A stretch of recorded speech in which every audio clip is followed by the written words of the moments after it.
recently did a top 10 tips video that you guys seem to enjoy. So what we're going to do today is we are going to give you guys a part 2 to those top 10 tips to hopefully make you that trillionaire in Grow a Garden. Now just first off, if you could be using star code Antixx when you are buying Robux or Premium, that would be much appreciated. And starting off at number 1, and that is moon melon growth. Now if you're like me and your garden is a little bit messy and these moon melons are literally taking over your garden, well, this is what you're going to do. And I'll tell you what, this is what I'm going to do next time that I harvest these moon melons. What you need to do is make sure you got all the trowels in the world. Now I think I have around 4,000, I'm not entirely sure, but those little stumps in the middle right here, what you need to make sure you do is that you move them to the outside of your plot. So say for example, I have those little center bits right here. What we're going to do is we're going to move them over here so that they overgrow over the fence and they don't grow into the main area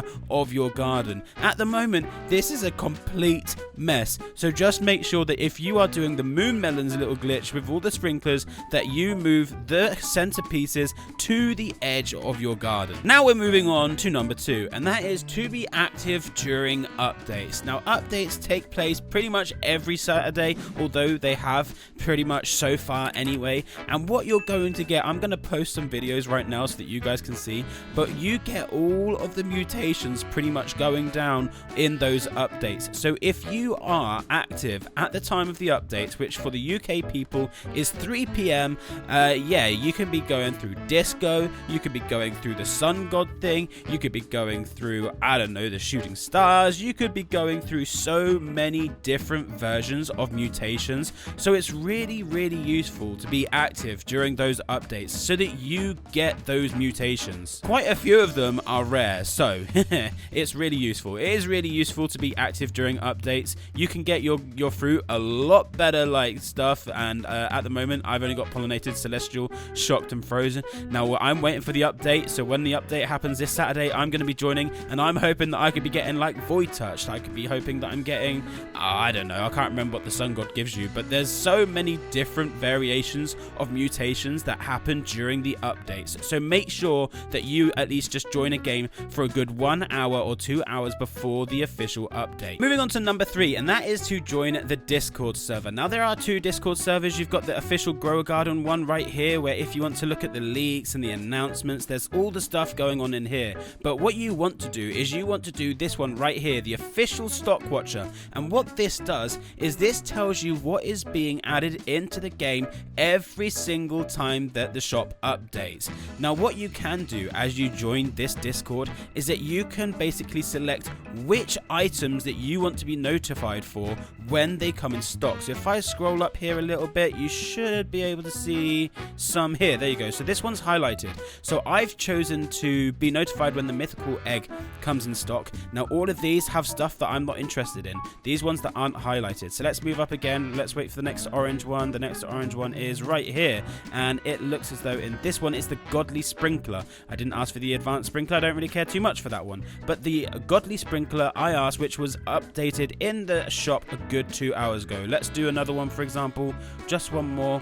Where's the next orange one? Right here, the bug egg. So around 3 hours ago, this was the bug egg. Now, I would have been asleep at that time, so I wasn't actually there for that one, which is a massive shame. But this is a really handy Discord server to be in. So even if you don't have Discord, it is very much worth just making one just to join this official Discord server. It is really handy to have. Okay, so moving on to number 4, and that is to never join public games. I am never in a public game.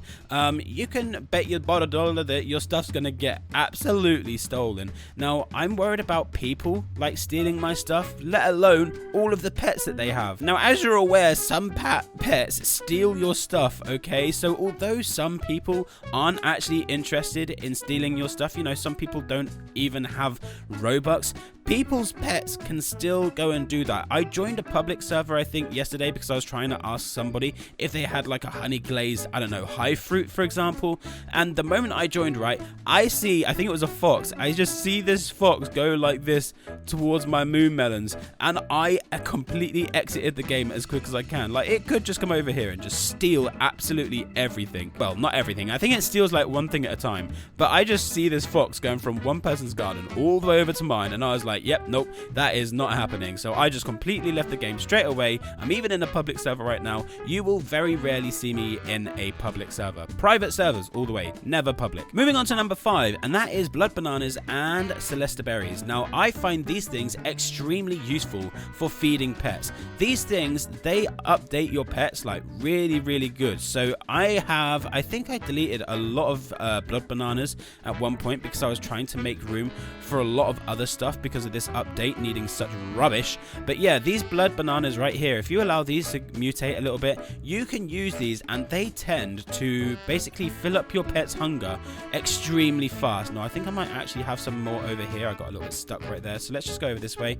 But I did have a good like 10 blood bananas at one point. Yep, there we go. We have another one here. So if we take the blood bananas right there and we go to here and put in blood, and there we go. Okay, so we got one here, one here. Oh, we don't want the kiwi, but we've got some blood bananas here. So if we feed, let's say for example, which one needs the most?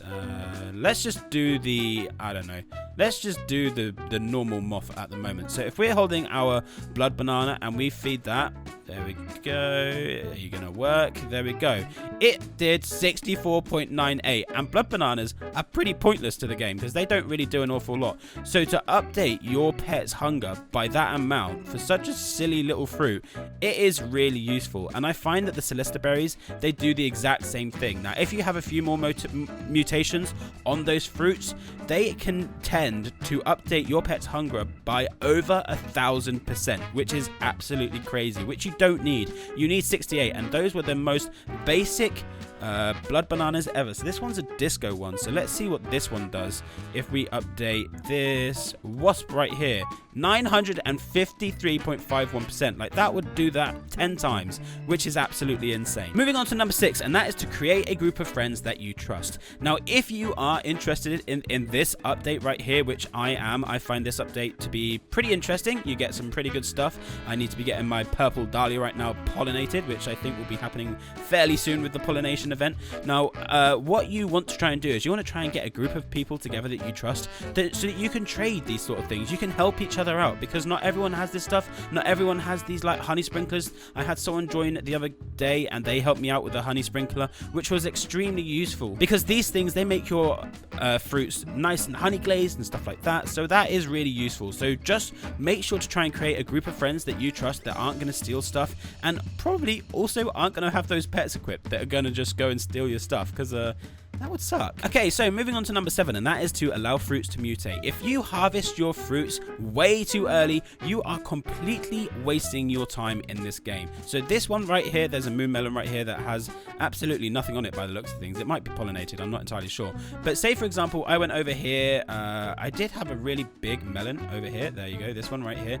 Now this one is only pollinated and frozen. So if I harvested this one right now, it is probably worth absolutely nothing. So what I'm going to try and do is I'm going to try and join that update on Saturday, try and join and try and get all of those mutations happening to try and get this mango to level up, to be able to times itself by even more and try and get even more money. This game is all about creating money, so do not harvest your fruits way too early. Try and allow them to mutate, and the best way to do that is to be linking back to that one on number 2, which is to be in the updates. So they're going to mutate your fruits way quicker, and that is going to be much more useful. Okay, so moving on to number 8, and that is to keep your pet's hunger up. Now, pets don't level up if they have 0 hunger. You have to make sure that you keep them hungered up, if you know what I mean. That was a weird way of saying it. But I believe that this moth right here, this moth, it tends to update saying that this moth sung or something to other pets of mine, and that it fills up their hunger on their own. So if you're a little bit useless, right, and you don't really update your pet's hunger, and you have a moth, the best thing that you could probably do is equip a moth, because they're going to keep your pet's hunger up a lot more than what you are. So yeah, just try and keep your pet's hunger bar up as much as you can, because that's when you're going to update your things, and then that's where you're going to be able to equip more stuff right here.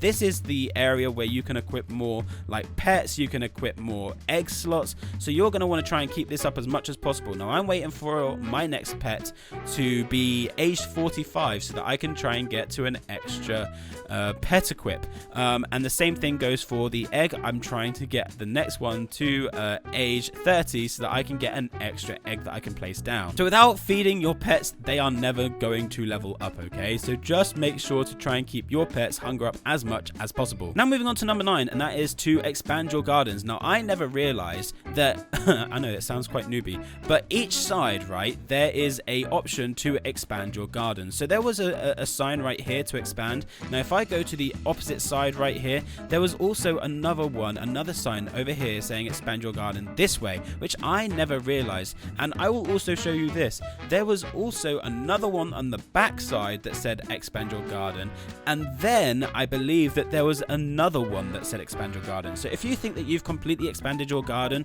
then make sure to go and double check the back one, because I'm pretty sure that the back one expands twice, the side ones expand once. And for the final tip, and you can see me in a weird angle right here, and I know I put this in my last one, but I'm going to echo it again because I did a video on it recently, and that is to be using Tiny Task right here. The best macro that you could be using for this game. It is trialed, it is aired, and it is trusted by all of the big YouTubers. Now what this does is you can go to your C shop, you can click E to talk, and you can scroll all the way to the bottom. That is exactly what I do. Then I do the recall wrench and I talk to this person as well. Show me the gear shop, scroll all the way to the bottom so that I know where to start, and then what I do is I line up this girl right here, and then I click my Tiny Task and my preference to start recording hotkey, which is Control-Shift-R there, so you see that, and I'm going to do that right now. So I click that, then I click to talk. Here we go. Now we are off.